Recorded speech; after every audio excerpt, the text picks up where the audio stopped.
একা একা করে এইসব ভালো লাগে না খেতে। আচ্ছা, তুমি আন্টিকে কি রেসিপি শিখিয়েছো বলো? পেঁয়াজের পকোড়া। আচ্ছা, পেঁয়াজের পকোড়া কিভাবে বানাতে হয়? এখন আমাকে দিস তো করে এখন খাবো। ও এখন কিরকম খেতে হয়েছে? আন্টি বানিয়ে দিল যে। ভালো। ভালো হয়েছে? এবার কি করবে? রেসিপিটা আমি তো খাবো। জেনে গেল। তুমি খাও, তুমি খাও। এই আন্টি যে রেসিপিটা জেনে গেল, এবার কি হবে? এ ভাত দিয়ে করতে হবে। ভাত দিয়ে করবে? করতে আন্টি হবে? রোজ কি করবে এটাকে? আন্টি কাকে বানিয়ে খাওয়াবো? আমি কাকে বানিয়ে খাওয়াবো? তুই তো রোজ আসবি না, তাহলে কি করবো আমি? ওকে অনেক খাওয়া দিতে। দিদিকে বানিয়ে খাওয়াবো? আমি ভাত নেবো। আচ্ছা, নিচে নাম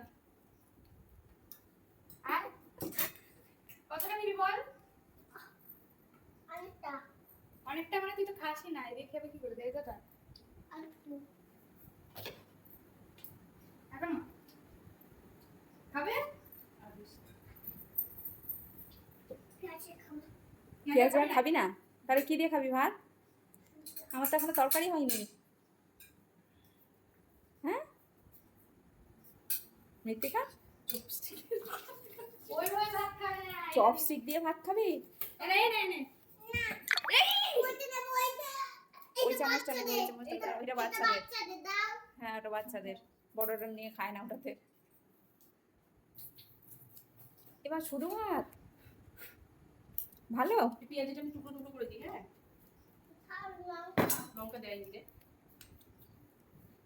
আচ্ছা ঠিক আছে, সবাইকে বাই করে দাও, গুড নাইট করে দাও। হ্যাঁ টাটা।